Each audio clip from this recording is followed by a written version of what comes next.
لبيك اللهم لبيك لبيك لا شريك لك لبيك إن الحمد والنعمة لك والملك لا شريك لك.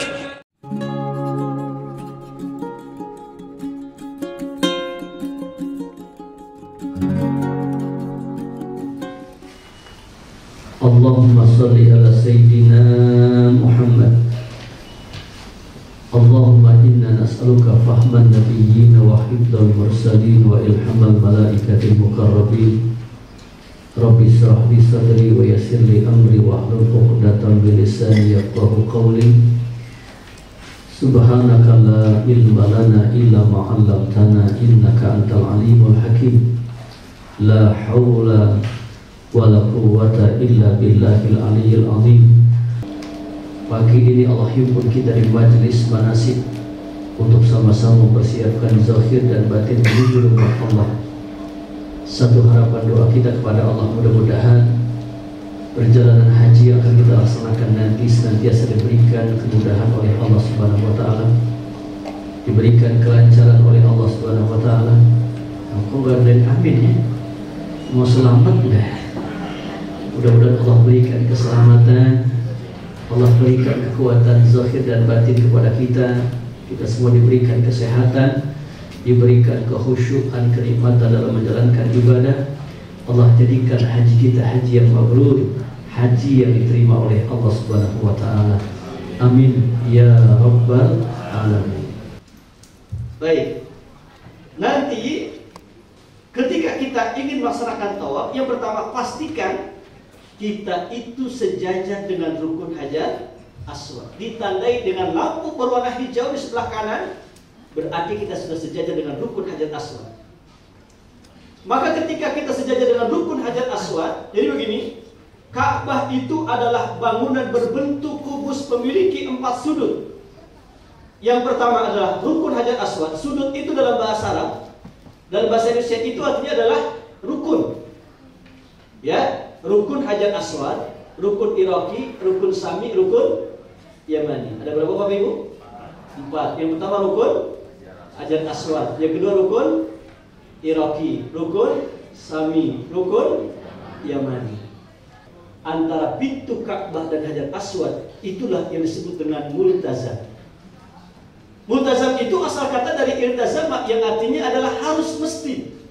Maka siapapun yang berdoa di depan multazam, mesti doanya dijawab oleh Allah. Oleh karena Rasulullah mengatakan, multazam itu maudhi'un yustajabu fihi doa, tempat yang sangat mustajab untuk berdoa. Labbaik Allahumma labbaik, labbaik la syarika laka labbaik, innal hamda wan ni'mata laka wal mulk la syarika lak. Nah, kemudian setelah kita menuju Mina, setelah kita dari apartemen menuju Mina untuk melaksanakan tarawih, nanti insya Allah setelah itu kita akan menuju Arafah. Ya, biasanya sekitar malam tanggal 9, kira-kira jam 10 atau jam 11 atau jam 12. Biasanya itu sebelum subuh kita sudah sampai di Arafah. Ya, maka istirahat sejenak, kita melaksanakan sholat subuh. Setelah itu, ya, kita sarapan pagi menunggu prosesi wukuf Arafah. Nanti kira-kira jam 11, ya, kita sudah siap-siap dengan pengumuman dan lain sebagainya. Nanti kita melaksanakan sholat dahulu, oke ya, sholat zuhur dan sholat asar di jamak qasar takdim. Setelah itu kita akan mendengarkan khutbah wukuf. Setelah itu, ya, kita akan terus melaksanakan prosesi wukuf itu setelah mulai dari tergelincir matahari sampai terbenam matahari. Amin. Baik, Bapak Ibu dirahmati oleh Allah, demikian apa yang dapat saya sampaikan, mudah-mudahan ada manfaatnya. Assalamualaikum warahmatullahi wabarakatuh. Bismillahirrahmanirrahim. Assalamualaikum warahmatullahi wabarakatuh. Alhamdulillah wassalatu wassalamu ala sayyidina Rasulillah Muhammad ibn Abdillah wa ala alihi wa sahbihi wa man tabi'ahu wa nasara wa wala. Wa la hawla wa la quwwata illa billahil aliyyil azim. Subhanaka la ilma lana illa ma 'allamtana innaka antal alimul hakim. La hawla wa la quwwata illa billahil aliyyil azim. Ada beberapa hal yang harus kita ketahui Bapak sekalian, bahwasanya kewajiban berhaji ini seperti yang kita ketahui tidak menjadi sebuah kewajiban kecuali bagi orang-orang yang beragama Islam. Maka syarat yang pertama adalah Islam. Ya, seperti Allah Subhanahu wa taala firmankan, "Walillahi 'alan nasi hajjul bait man istata'a ilaihi sabila." Sesungguhnya hanya untuk Allah 'alan nasi diwajibkan hajjul bait, untuk melaksanakan haji ke Baitullah, man istata'a ilaihi sabila, bagi mereka yang mampu. Samping kita beragama Islam, juga kita harus punya kemampuan untuk melaksanakan ibadah haji, baik secara keilmuan maupun secara finansial maupun kesehatan. Jadi tambah lagi di zaman dulu biasanya keamanan. Jadi kita tidak mempunyai kewajiban untuk melaksanakan ibadah haji itu sampai Allah mampukan. Jadi yang mengukur kemampuan itu bukan kita, tapi yang mengukur kemampuan itu adalah Allah. Kalau Allah sudah menghendaki seorang ini menjadi tamunya, maka walaupun dia tidak punya uang, tidak punya finansial, tapi Allah akan mampukan. Dari mana? Dari jalan yang Allah kehendaki. Ketika kita sudah niat labbaika Allahumma umratan ketika kita akan datang ke tanah, ataupun labbaika Allahumma hajjan ketika kita akan melaksanakan haji, maka disitulah kita mengikat kembali hati kita kepada Allah. Setiap hentakan nafas kita diawasi oleh Allah. Setiap perbuatan kita sesungguhnya kita sedang memperlihatkan, inilah aku ya Allah datang kepadamu untuk memenuhi panggilan. Inilah aku ya Allah datang kepadamu dengan penuh kehinaan. Ampuni dosa, bersihkan pandanganku, lisanku, semua perbuatanku dari hal-hal yang tidak kau ridha. Ridhoilah aku ya Allah, sehingga sepanjang perjalanan itu kita akan bisa merasakan kekhusyukan. Ketika kita wukuf, sunnahnya itu kita menunggu maghrib, setelah maghrib berjalan menuju Muzdalifah. Tapi karena kondisi pengaturan ya Nagobah nanti mengatakan lain, sehingga akhirnya kita harus menunggu di mana? Di Arafah sampai pertengahan malam. Akhirnya kita pun ketika mabit di Muzdalifah kita tidak bisa turun di atas bus. Itu adalah hal-hal yang sifatnya kondisional. Ya baik. Karena tawaf itu memang tidak harus kita berbacaan khusus ya. Tidak harus baca Quran, tidak harus baca doa yang banyak itu doanya, enggak harus. Tapi memang dianjurkan untuk banyak tasbih. Subhanallah, alhamdulillah, wala ilaha illallah, wallah. Apalagi haji nanti ya, satu putaran itu kita doa juga habis, apalagi kalau udah banyak tasbih, banyakin tasbih. Jadi harus tertib dulu. Doa, habis doa baru sa'i, habis sa'i baru halal. Demikian Bapak sekalian beberapa hal yang berkenaan dengan rukun-rukun haji. Mudah-mudahan dapat dipahami. Sekali lagi saya review. Dan pertama, rukun haji ada berapa tadi? Pertama, ihram, maksudnya niatnya ya. Kedua adalah wukuf. Yang ketiga, tawaf haji atau ifadah ya. Kemudian keempat, sa'i. Yang terakhir lalu ditambah kadang-kadang oleh bagian orang karena arti. Demikian mudah-mudahan kita bisa laksanakan perjalanan ibadah haji di tahun ini dengan penuh kemudahan, dengan penuh keberkahan, dengan penuh kekhusyuan, sehingga Allah jadikan haji kita menjadi haji yang mabrur, makbul, dan membawa keberkahan buat orang-orang yang sudah kita usik wa nafsi bitaqwallah. Faqad faza muttaqun. Assalamualaikum warahmatullahi wabarakatuh. Hadirin hadirat yang dimuliakan Allah Subhanahu wa taala. Sebelumnya kita bahas dulu mengenai wajib-wajib haji. Bismillahirrahmanirrahim. Assalamualaikum warahmatullahi wabarakatuh. Alhamdulillahilladzi awjabal hajja wal umrata ila baitillahil haram. Wassalatu wassalamu ala sayyidil anam sayyidina Muhammadin sayyidil awwalin wal ajam wa ala alihi wa ashabihi kiram. Amma ba'd. Ulama mengatakan faqulu man bi ghairi ilmin ya'malu amaluhu mardudatun la tuqbalu. Setiap orang yang beramal ibadah tanpa didasari dengan ilmunya, maka amal ibadahnya itu mardudah, maka ditolak oleh Allah, la tuqbalu, tidak akan diterima. Ini tentunya kita akan menjadi rugi ketika kita ibadah haji, ibadah umrah ke tanah suci, sementara kita hanya ikut-ikutan tanpa didasari dengan ilmu pengetahuan. Maka dalam kesempatan yang berbahagia ini, Bapak Ibu yang saya muliakan, adalah untuk kita menambah wawasan keilmuan kita, khususnya dalam ibadah haji. Dan bagian ke-6 ini mengenai masalah wajib-wajib haji, ya, di halaman 40 bisa dilihat. Yang pertama adalah ihram dari miqat. Ya, wajib haji ini adalah ihram dari miqat. Nah, kalau kita umroh, karena tamattu ini umroh dulu kemudian haji, nanti prakteknya untuk niat miqat dari umroh adalah di Yalamlam. Mungkin di antara Bapak Ibu ada yang masih belum paham apa itu miqat, ya, atau miqat di sini. Jadi miqat itu artinya adalah berkenaan dengan, ya, tempat untuk kita memulai niat ihram, baik itu untuk umroh maupun untuk haji. Jadi tidak sembarangan kita memulainya. Tidak bisa misalnya dari bandara aja lah, Pak Kiai, Pak Ustadz, kita mulai niatnya, itu tidak bisa, karena sudah ditentukan oleh Rasulullah Shallallahu Alaihi Wasallam.